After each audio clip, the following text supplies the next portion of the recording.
a interpretação da lei processual penal brasileira.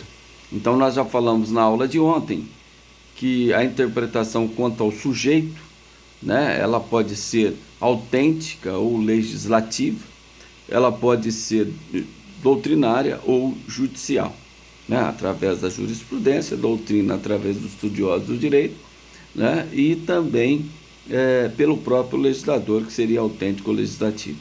Agora, quanto ao meio empregado, nós podemos classificar esta interpretação de duas formas.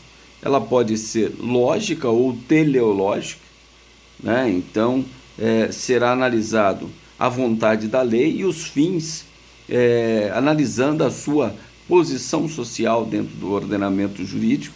Então, aí nós falamos de uma interpretação lógica ou teleológica, e nós temos também uma interpretação gramatical. A interpretação gramatical é no sentido literal das palavras, né? Então, se nós analisarmos a questão do flagrante, o que é flagrante? Nós temos que fazer uma interpretação gramatical, e de acordo com o sentido das palavras, o sentido literal das palavras.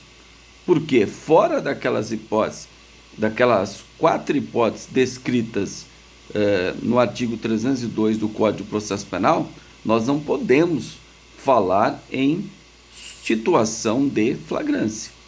Por isso que, nesse caso, faz-se necessário uma interpretação gramatical, né? Interpretando o sentido literal das palavras. Como também eu já exemplifiquei para vocês, né? O que são indícios? O artigo 239 define o que são indícios. Então, ainda que o legislador tenha tentado, né, definir o indício, ele não andou bem, porque ele traz a palavra por indução. Então, que é uma palavra mais subjetiva do que essa, o sujeito, por indução, uma circunstância que comprova determinado fato, que por indução leva a outra circunstância, né? Então, mais ou menos isso que diz lá o artigo 239 do Código de Processo Penal, que define o que são indícios, e necessário que se faça uma interpretação gramatical. Então, quanto ao meio empregado, nós temos essas duas formas de interpretação. Já quanto ao sujeito, quanto ao resultado, nós podemos interpretá-la de 4 formas. Ela pode ser declarativa, ela pode ser restritiva, extensiva e progressiva. Então, isso é bastante doutrinário, tá, pessoal? Isso aí, só para vocês saberem que existe essa forma de interpretação, né? Então, ela pode ser declarativa, ou seja, é a declaração que a própria lei faz, e respeitando a vontade da lei, né? O que está descrito na lei nós vamos interpretar obedecendo à vontade da lei. Então, nesse caso, é uma interpretação declarativa. Quando a interpretação ela é restritiva, a lei diz mais do que deveria dizer. Ela vai além. Então, nós temos que fazer uma interpretação, nesse caso, restritiva, né? Então, o legislador diz mais do que deveria dizer. Portanto, a interpretação deve ser restritiva, ou seja, de forma a analisar, né, a vontade da lei, mas fazendo uma interpretação restritiva, porque o legislador foi além. Agora, na interpretação extensiva, o legislador fica aquém do desejado, aquém do esperado. Então, nós temos que fazer uma interpretação extensiva.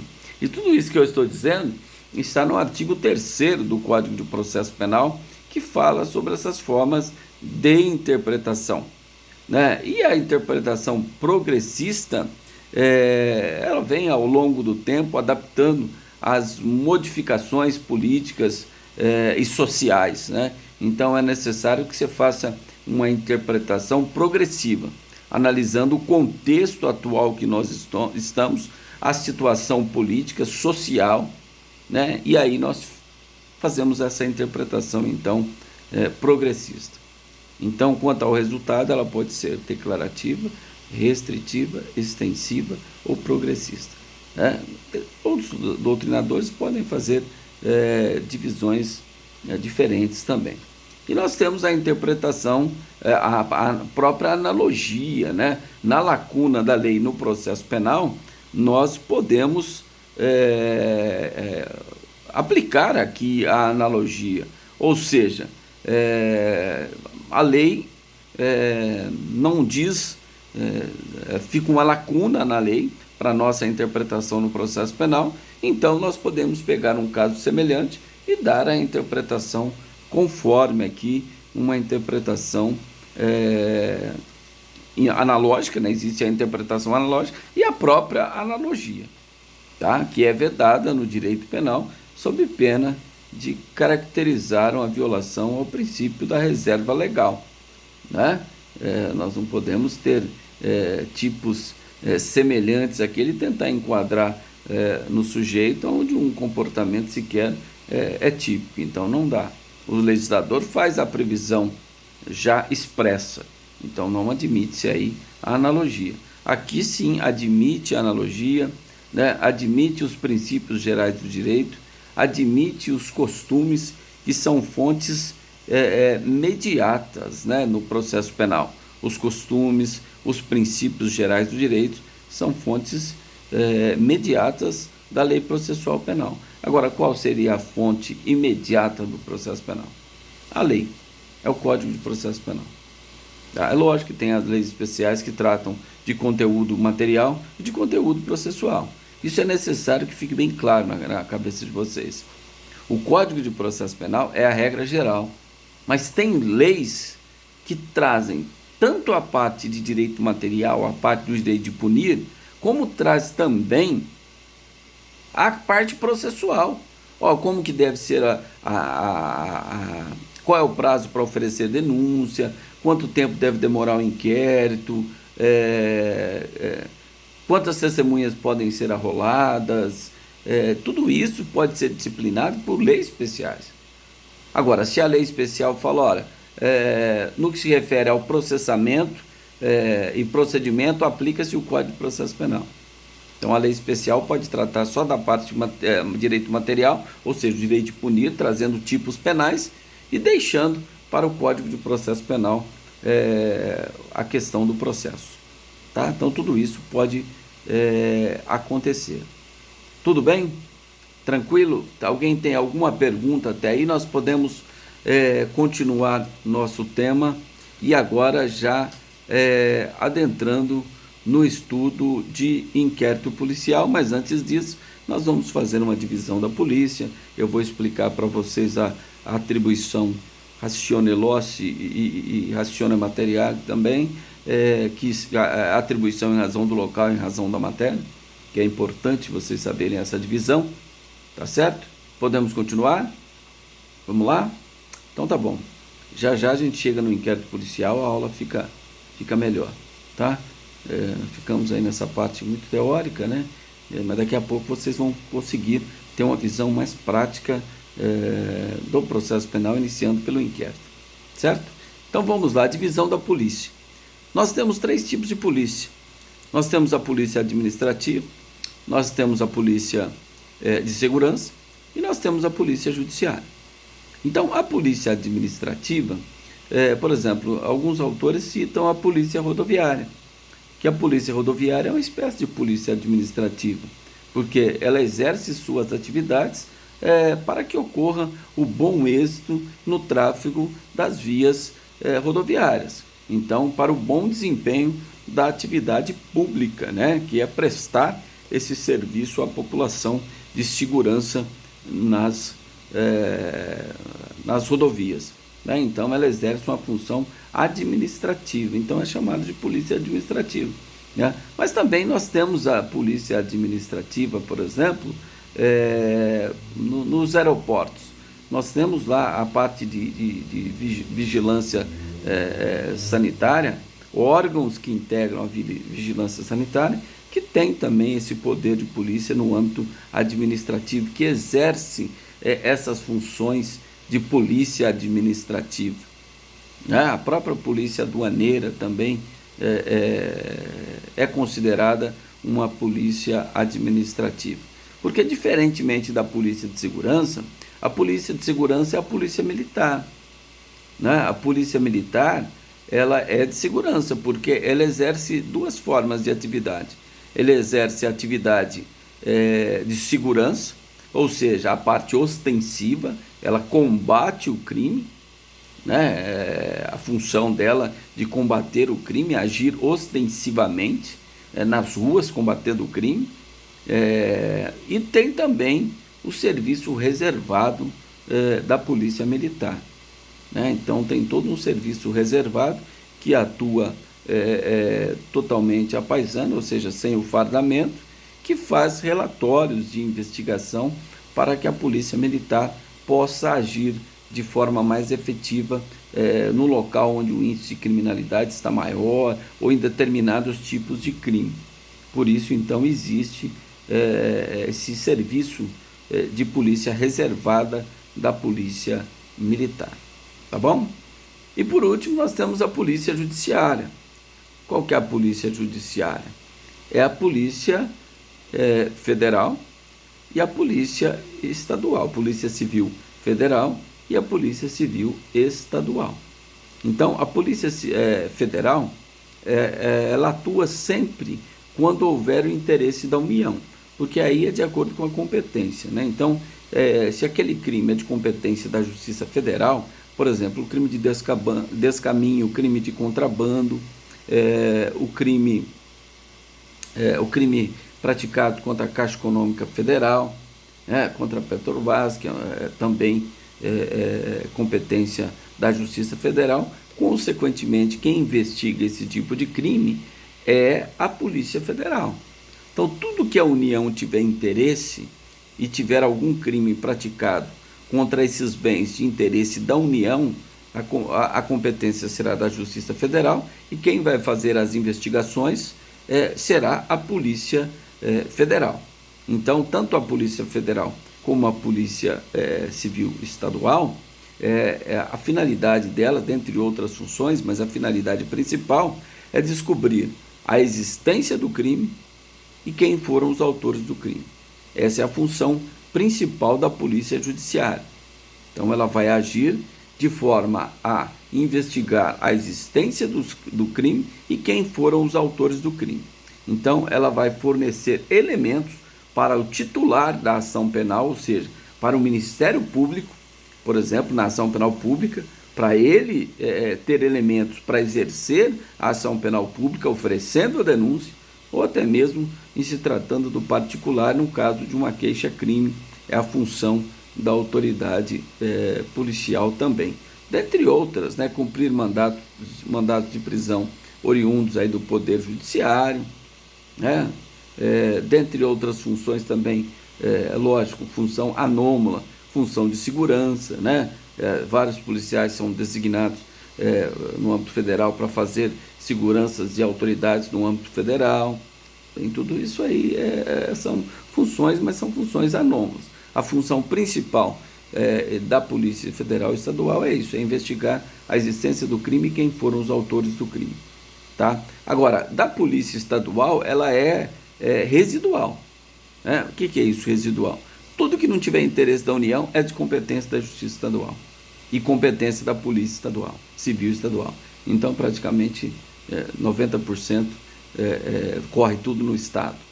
A Polícia Estadual que investiga e a Justiça Estadual que vai processar aquela ação penal, aquele crime que foi cometido. Tá? Então, são poucas os crimes de competência de interesse da União. O grande volume está na Justiça Estadual, e cuja a atribuição para a investigação é a Polícia Estadual. Tudo bem? Tranquilo? Até aí tudo bem, né? Então vamos falar, já entrando no inquérito, falar algumas modalidades de inquérito. né, que vocês com certeza conhecem. Existe um inquérito que ele chama inquérito civil. Quem preside o inquérito civil é o Ministério Público, né? É o Ministério Público que preside o inquérito civil. Ele vai buscar elementos através do inquérito civil para propor uma ação civil pública. Se não me engano, é a Lei 7.347, né? Então, se o Ministério Público não tem todos os elementos, as condições da ação para ir lá no Poder Judiciário propor uma ação civil pública, ele instaura primeiro um inquérito civil e ele que preside esse inquérito civil. Então, ele pode requisitar que a empresa apresente determinados documentos, ele pode intimar pessoas a comparecer para serem ouvidas lá no Ministério Público. Tudo isso é atribuição do Ministério Público através do inquérito civil. É lógico, se ele verificar que, além daquele dano no âmbito civil, existe também, por exemplo, um dano ambiental, tem a responsabilidade no civil e pode caracterizar também um crime ambiental. E aí o Ministério Público vai requisitar, ordenar o delegado de polícia que irá proceder à instauração de inquérito mediante a requisição, mediante a ordem do Ministério Público, certo? Então falamos do inquérito civil. Outro inquérito que existe também é o inquérito administrativo, justamente naquele exemplo que eu dei, né? A autoridade sanitária instaura um inquérito administrativo para apurar a responsabilidade de uma ou outra empresa ou pessoa física de uma mercadoria importada que possa potencialmente causar dano à saúde pública. Então é instaurado um inquérito administrativo, esse inquérito administrativo será finalizado e, se a autoridade entender que há indícios de crime, ela manda para o Ministério Público, e o Ministério Público verá se terá elementos para oferecer uma ação ou se ele vai ordenar que os elementos trazidos naquele inquérito policial, inquérito administrativo, seja enviado para a autoridade policial para proceder aí sim à instauração de inquérito policial, mediante requisição, mediante ordem do Ministério Público, seja o Ministério Público Federal, seja o Ministério Público Estadual. Tudo bem? Então falamos do inquérito civil, falamos do inquérito administrativo. Existe outro inquérito também que vocês já devem ter ouvido falar, que é um inquérito parlamentar. Então ele é instaurado pelo presidente das comissões parlamentares de inquérito, né, no Poder Legislativo, visando apurar um fato determinado. Então vamos apurar lá o caso da rachadinha lá, vamos lá. Tá? Mas a Justiça está investigando, não importa. A Casa Legislativa pode formar uma comissão parlamentar que vige por tempo e objeto determinado, né? Tempo e objeto determinado, e vai proceder o início da investigação determinando a instauração do inquérito parlamentar. Então, através desse inquérito parlamentar, eles vão investigar, ouvir autoridades, ouvir testemunhas e depois vão fazer um relatório. E esse relatório eles vão enviar para o Ministério Público. Se o Ministério Público for no âmbito federal, né, constatar que tem elementos para oferecer denúncia, ele mesmo oferece denúncia.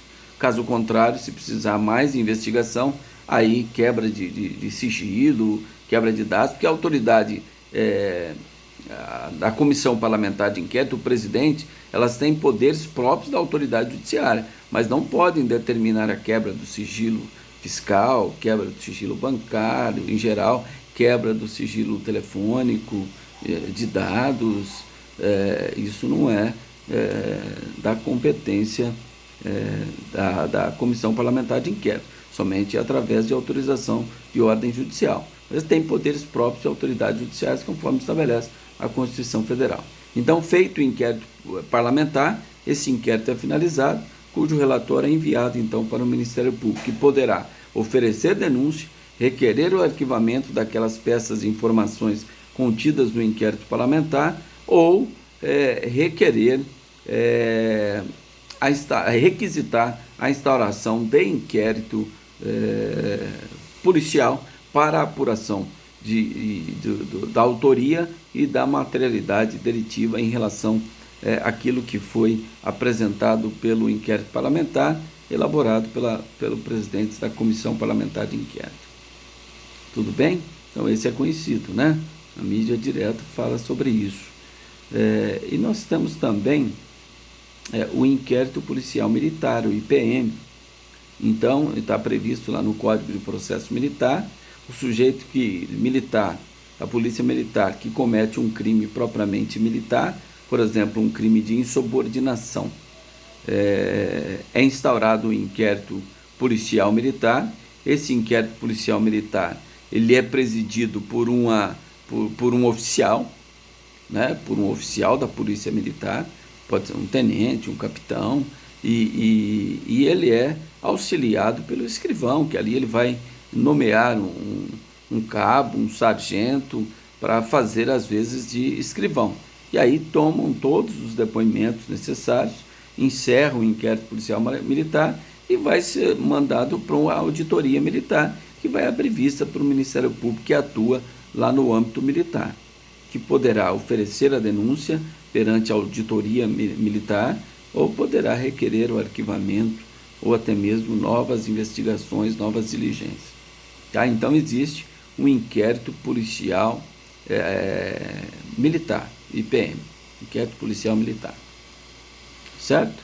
E só para título de conhecimento, antes dessa nova lei, né, já não é nova mais, né, de recuperação judicial, a antiga lei de falência, existia o inquérito judicial.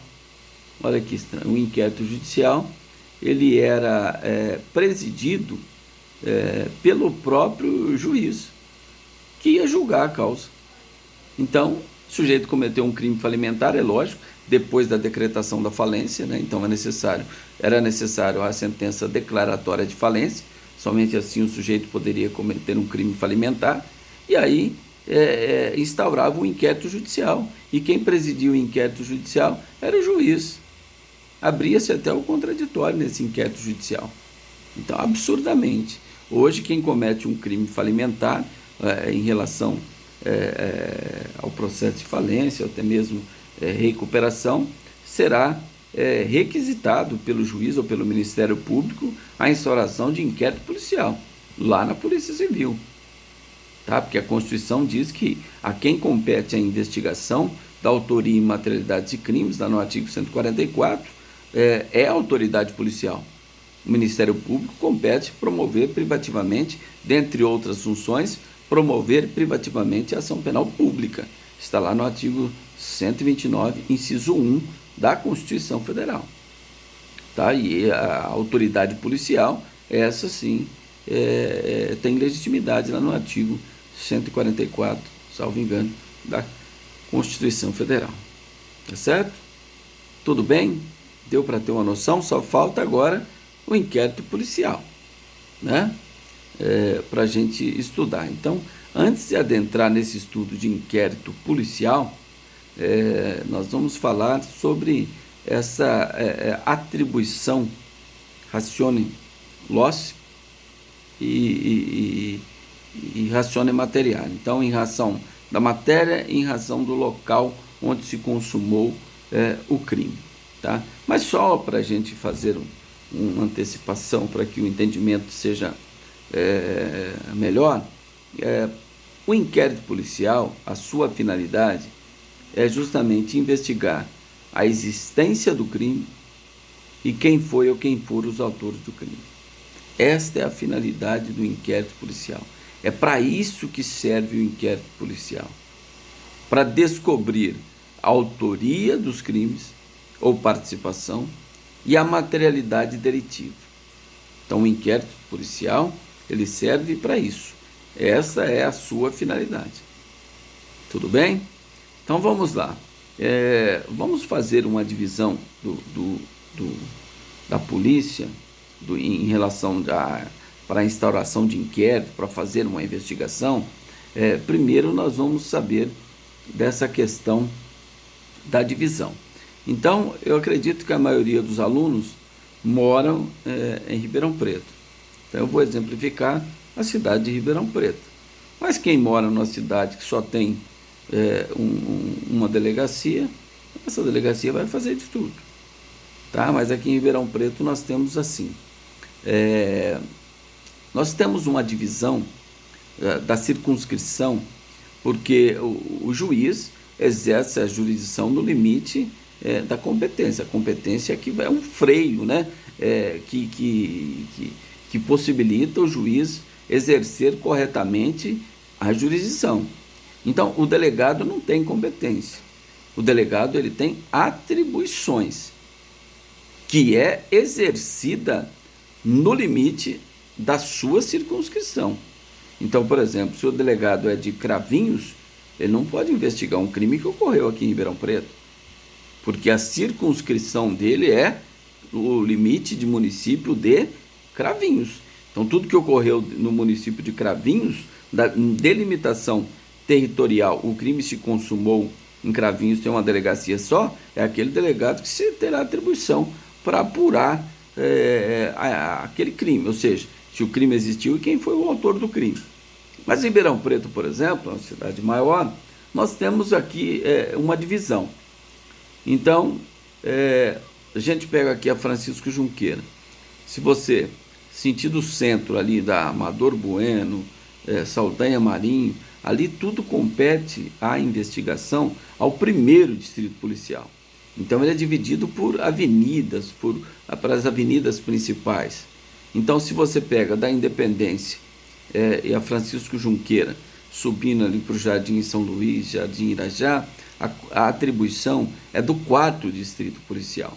Se você pega da Francisco Junqueira para cima, sentido Rua São Paulo, nós temos ali Campos Elísio, toda aquela região do Campos Elísio, que é enorme, né?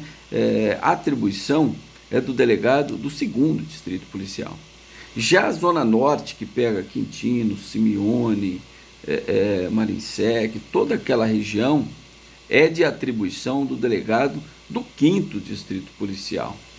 Se pega a região aqui do Jardim Paulista, aqui, né, a atribuição é do 8º distrito policial.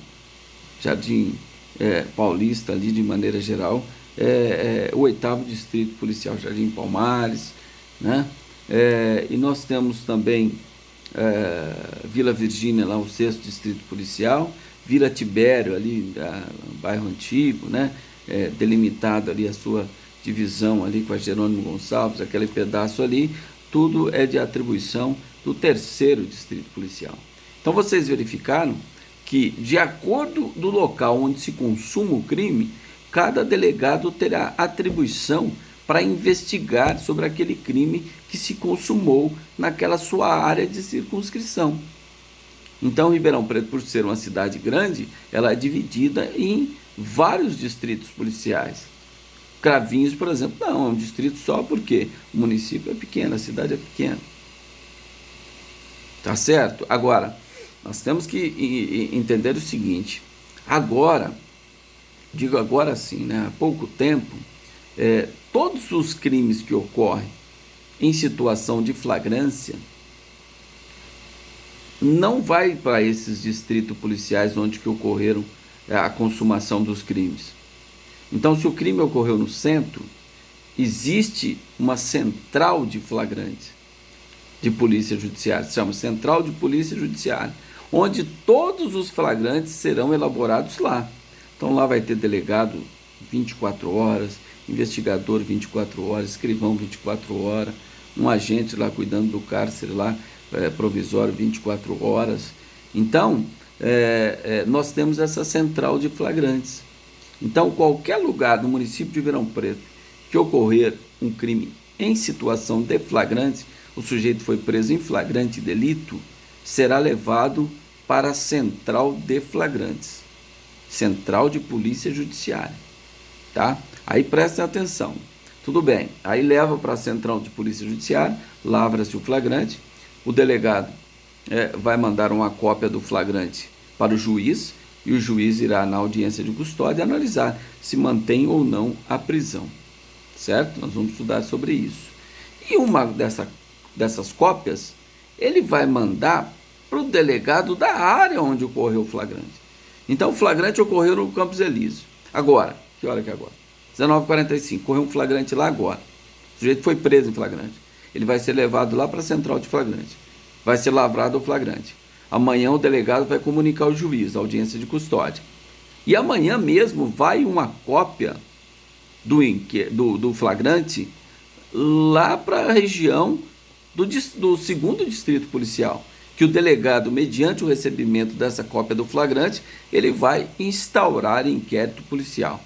Ah, mas foi preso em flagrante, precisa do inquérito? É lógico que sim. O inquérito é que finaliza essa investigação. O sujeito pode ter sido preso em flagrante, mas ele pode, foi encontrado com o relógio da vítima. Tá, foi preso em situação de flagrante, porque foi encontrado logo depois com o relógio da vítima. Mas ele fala, não, mas eu estava passando ali, achei aquele relógio lá na rua, tinha 5 pessoas de testemunha que estavam junto comigo. E aí?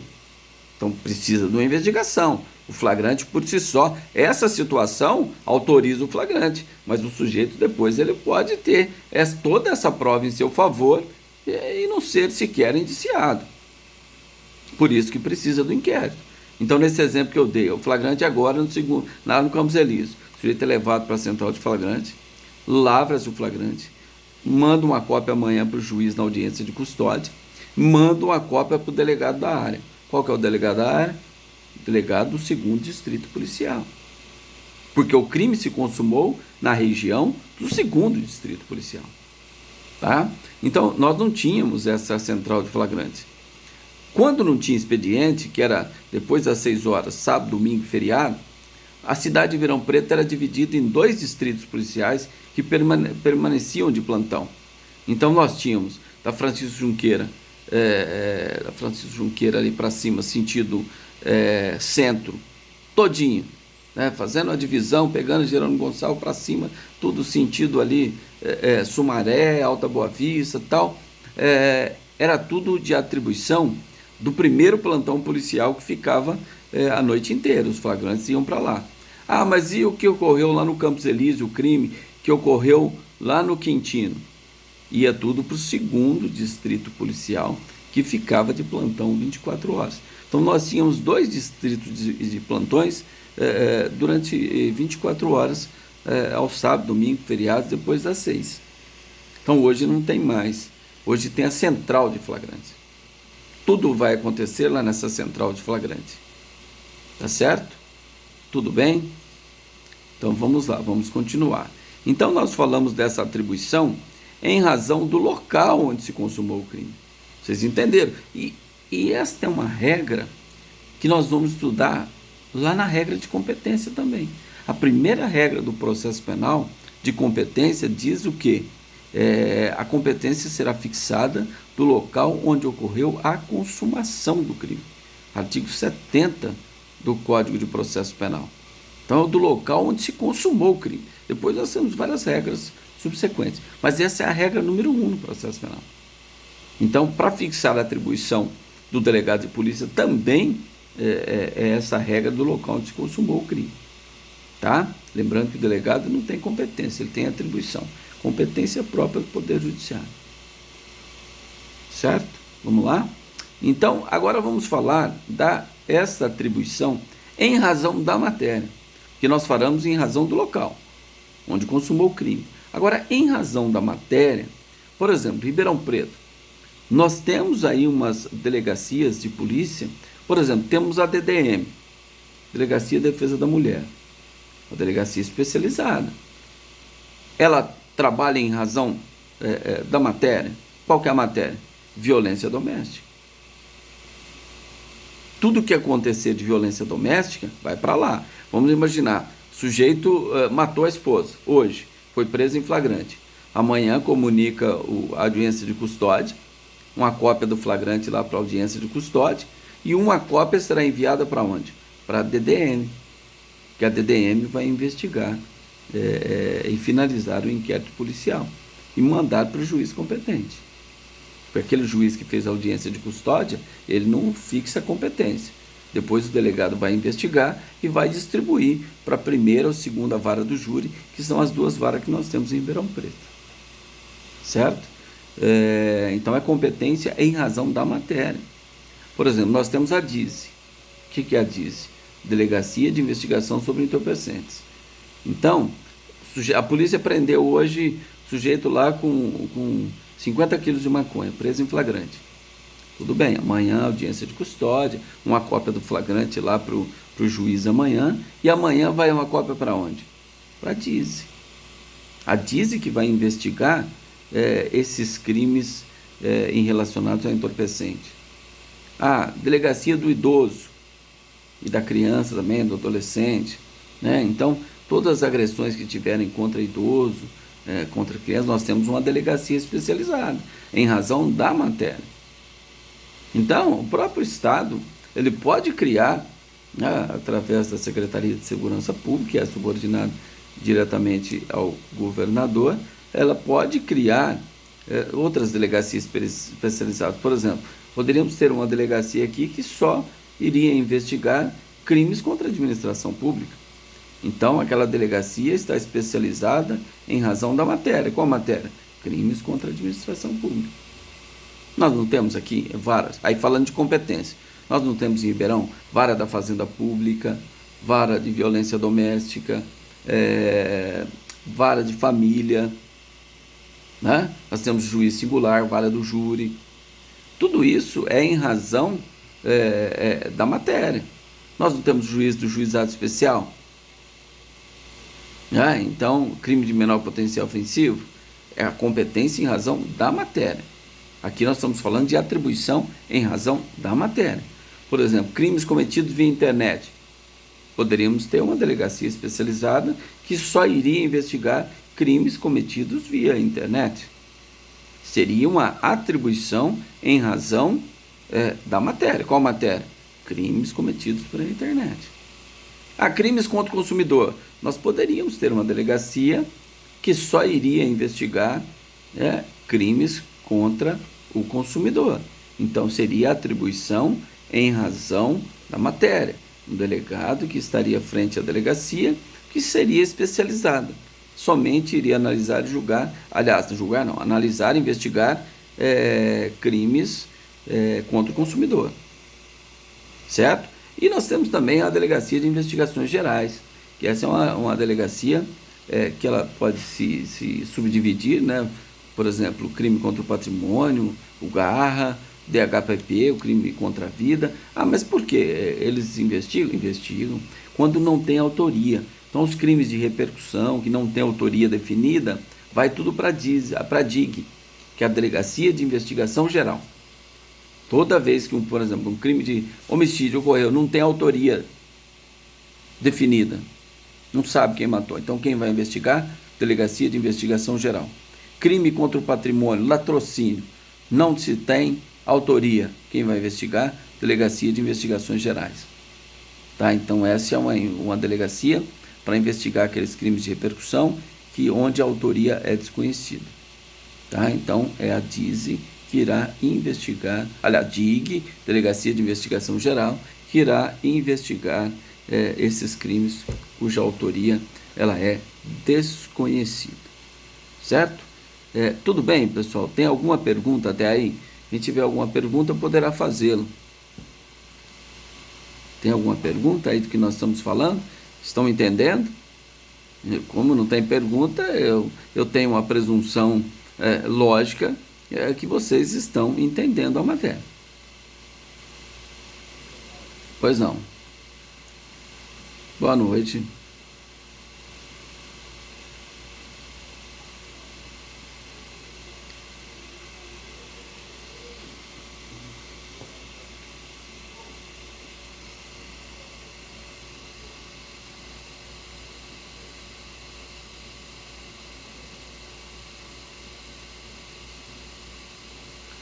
Então, que acontece? Existe toda uma discussão se o Ministério Público, eu não acompanhei detalhadamente assim essa investigação e o resultado dela, então vou te falar de maneira geral.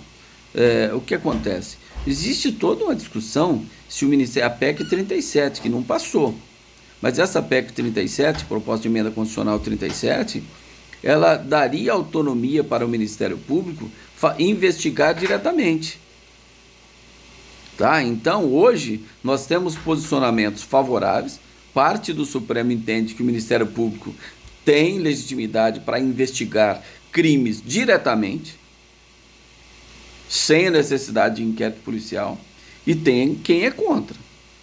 Né? Eu pactuo da doutrina que é contra, porque eu acho que a Constituição está clara.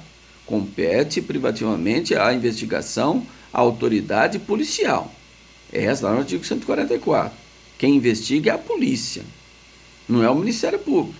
O Ministério Público baixa a portaria, pede quebra do sigilo telefônico, pede interceptação telefônica através de portaria, de processo administrativo que ele mesmo instaura. Então isso, ao meu ver, fere a Constituição Federal. Mas existe uma divergência enorme. Então eu não vejo assim, ele agiu amparado por essa corrente que autoriza o Ministério Público a fazer investigação direta. Ao meu ver, sou absolutamente contra. Tá? Nós vamos chegar lá também nessas discussões. Tudo bem? Por nada, é só à disposição. Certo? Bom, vamos continuar então. Agora vamos falar do inquérito policial. Vamos falar algumas coisas sobre inquérito policial, que é importante. Né? Então, primeiro, quem preside o inquérito policial? Quem é autoridade policial? Bom, quem preside o inquérito policial é a autoridade policial. E quem é a autoridade policial? Será que o agente, o investigador, o escrivão são autoridades policiais? Não. Quem é a autoridade policial é o delegado de polícia. É o delegado que fez direito, né, bacharel em direito. Alguns concursos aí parece que está exigindo inscrição na ordem, ou experiência, né, tempo de experiência jurídica, aí como o CNJ exige para juiz, para promotor, para defensor, né? Então parece que alguns estados têm essa exigência agora, mas antes era bacharel em direito, faz o concurso de provas e títulos. Se você for aprovado, você vai ser nomeado delegado de polícia e entrará em exercício como delegado, normalmente delegado substituto, né? Até passar para delegado de quarta classe, quinta, terceira, segunda, primeira classe, assim. Tem todo um plano de carreira envolvendo aí o delegado de polícia. Tá? Então, o delegado de polícia é autoridade policial. É esta autoridade policial que preside o inquérito policial. É lógico que ele é assessorado. Na investigação, ele é assessorado pelos investigadores de polícia, ou agentes, né, no caso da Polícia Federal, que é chamado de agentes, aqui é chamado de investigadores de polícia, né, e também pelos escrivãos, que o escrivão é que faz a parte burocrática da coisa, né, que a lavratura, auxilia na lavratura do auto de prisão em flagrante, auxilia nas oitivas no inquérito policial, tá? Mas eles não são autoridades. Autoridades é só o delegado de polícia, tá? Ele é a autoridade, é ele que responde pela delegacia a qual ele está à frente. Ele é o responsável, tá? Então ele tem várias funções conforme determina o artigo 6º do Código de Processo Penal, que fala das atribuições do delegado de polícia quando da ocorrência de um crime. O que ele deve fazer quando se deparar com a ocorrência de um crime. Tá? Está lá no artigo 6º, tudo que ele deverá fazer. Tá? Então, nós vamos falar um pouquinho, partindo desse princípio, já que a finalidade nós já falamos. Isso não pode esquecer. Finalidade do inquérito, o delegado, só para vocês terem uma noção, o delegado não emite um juízo de valor. O delegado não fala, olha, eu entendi aqui que foi o sujeito mesmo, que ele agiu com dolo, ele teve a intenção de matar, então a prova está concreta, então o sujeito deve ser condenado e manda para fora. Nada disso. Não é assim que funciona. O delegado ele tem a informatio delitis. Significa isso. Ele colhe informações, relata as informações colhidas e manda para o juiz competente. E o juiz competente abrirá a vista para o titular da ação penal, que pode ser ação penal privada, o particular, né, o querelante, ou que será o querelante após propor a queixa-crime, e numa ação penal pública, onde o titular é o Ministério Público, nos termos do artigo 24, nos termos do artigo 129, inciso 1 da Constituição Federal, 24 do Código de Processo Penal. E quando for o particular, observa a regra do artigo 19º do Código de Processo Penal e artigo 30 do Código de Processo Penal, que fala da queixa-crime, ou seja, ação penal privada. Tá certo? Então, é nesse sentido. Tá? Então, vamos falar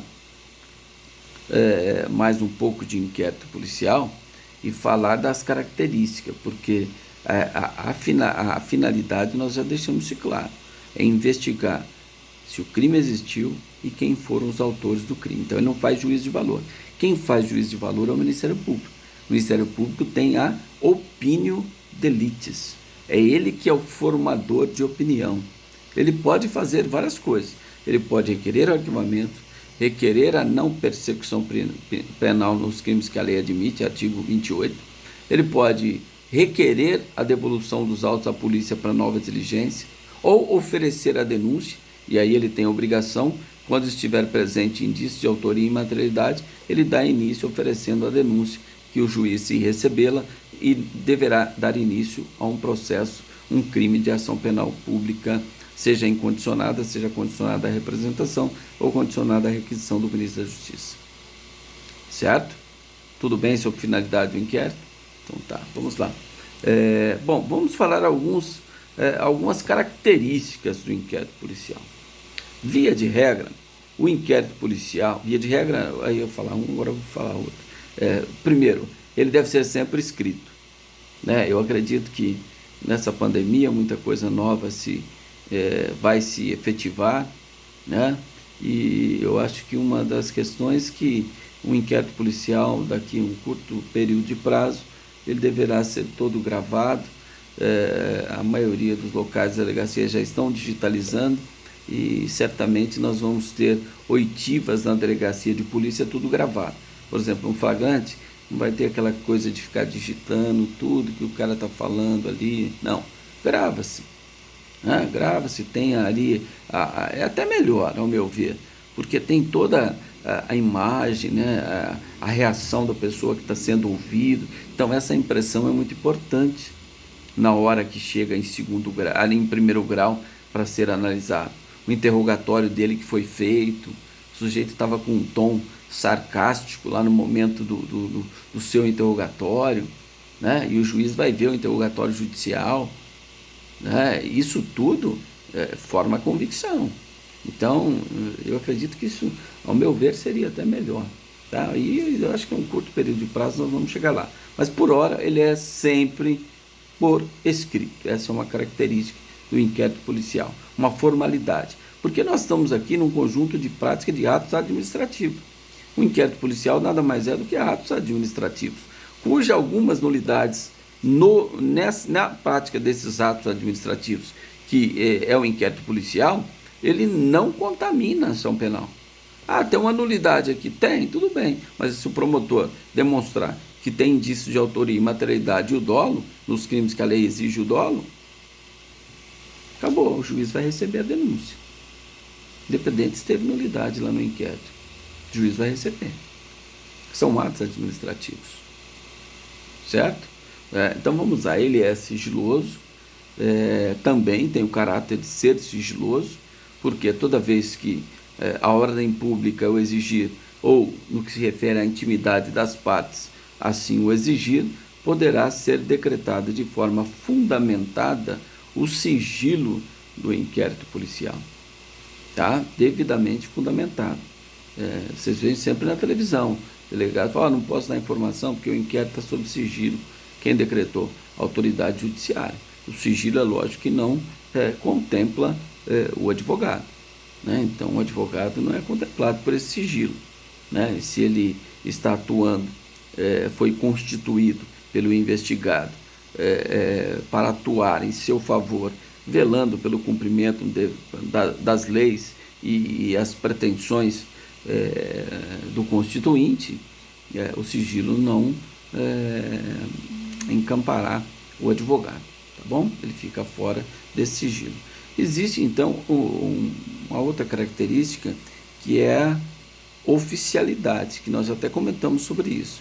Qual que é o órgão oficial que a Constituição nos deu para fazer essa investigação em sede de inquérito policial? Nós temos a autoridade policial. Essa é a autoridade que a Constituição nos deu. Então, oficialidade é isso. O órgão oficial para exercer a persecução criminal a título de trabalho extrajudicial é a autoridade policial. Tá? Então, oficialidade. Já para exercer a ação penal pública, qual que é o órgão oficial? Ministério Público, federal ou estadual. Certo? Qual que é o órgão que a Constituição não deu para aplicar a jurisdição? O órgão jurisdicional, o juiz de direito. É ele que vai aplicar a aplicação da jurisdição, observando as regras de competência. Mas esse foi o órgão, o juiz natural que a Constituição nos deu. Isso é oficialidade. Existe também outra característica da oficiosidade. O que é oficiosidade? Todos os atos praticados por essas autoridades são atos de ofício, são atos relacionados à sua atividade funcional. Então, o delegado que baixa uma portaria determinando a instauração de inquérito é um ato de ofício, relacionado ao ofício dele. Ele ratifica uma ordem de prisão dada pela Polícia Militar ou pela Polícia Civil. Ele estaria praticando um ato de ofício. Promotor, quando oferece denúncia, promotor, quando requer faz o aditamento na denúncia, tudo são atos de ofício. Né? O juiz, quando profere a sentença, cuja sua função principal, dentre várias funções administrativas que ele pode exercer, a função principal do juiz é a função de julgar. Então, quando ele profere a sentença, ele está proferindo um ato relativo ao seu exercício, ao seu ofício. Por isso, o princípio da oficiosidade. Nós poderíamos falar também o princípio da autoridade, né? A autoritariedade, ou seja, quem que é a autoridade em se tratando de inquérito policial? O delegado de polícia. Ação penal, Ministério Público. E para aplicar a jurisdição, juiz de direito, que é um órgão estatal ou órgão da União, no caso de juiz federal, que a Constituição nos deu para aplicar a jurisdição. Certo? Então, outra característica dele também que é importante é que ele é indisponível. Olha, presta atenção. Ele é indisponível. Por que ele é indisponível? O delegado não pode dispor do inquérito. O delegado não pode arquivar o inquérito policial. Mas não pode? E se ele não obteve nenhum resultado na sua investigação? Ele vai dizer o quê? Não consegui chegar até a autoria? Sim, mas ele não pode parar o seu serviço, ele não pode arquivar.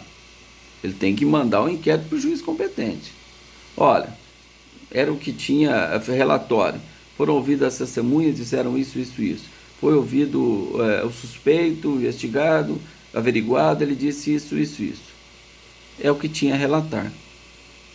Aí o Ministério Público pode mandar uma cota para ele, não, eu quero que ouça a testemunha tal. Ele vai lá, ouve a testemunha, devolve para o juiz abre vista para o MP. Então, o artigo 17 do Código de Processo Penal diz: o delegado de polícia não poderá mandar arquivar autos do inquérito policial. Ele não pode. Certo? Quem pede o arquivamento não manda arquivar, mas pede o arquivamento é o Ministério Público.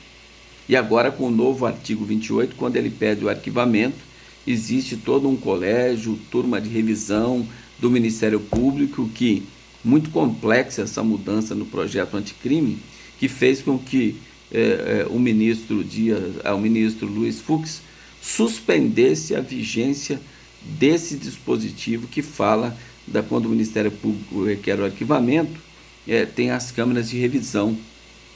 Por quê? Nesse caso, como está suspenso por decisão do ministro Luiz Fux, vai aplicar o regramento anterior, ou seja, o Ministério Público requer arquivamento. Se o juiz discordar e entender que não é caso de arquivamento, ele envia para o Procurador-Geral, aplicando então o artigo 28, antes da reforma do projeto, que virou lei anticrime, conhecida como a Lei do Moro, lá o conjunto de regras que ele elaborou visando o combate à corrupção e à criminalidade. Tá? Então está suspensa essa questão do arquivamento e as câmaras de revisão do próprio Ministério Público. Tá? Mas vamos lá, então eu falei da sua indisponibilidade, que o inquérito policial ele é indisponível. O delegado não pode arquivar, o delegado não arquiva nada. Tá? Mas ele tem a conveniência e a oportunidade de instaurar? Sim. Se você chega lá para ele, vai requerer a instauração. Você conta uma história, fala que meu cliente, o marido da minha cliente foi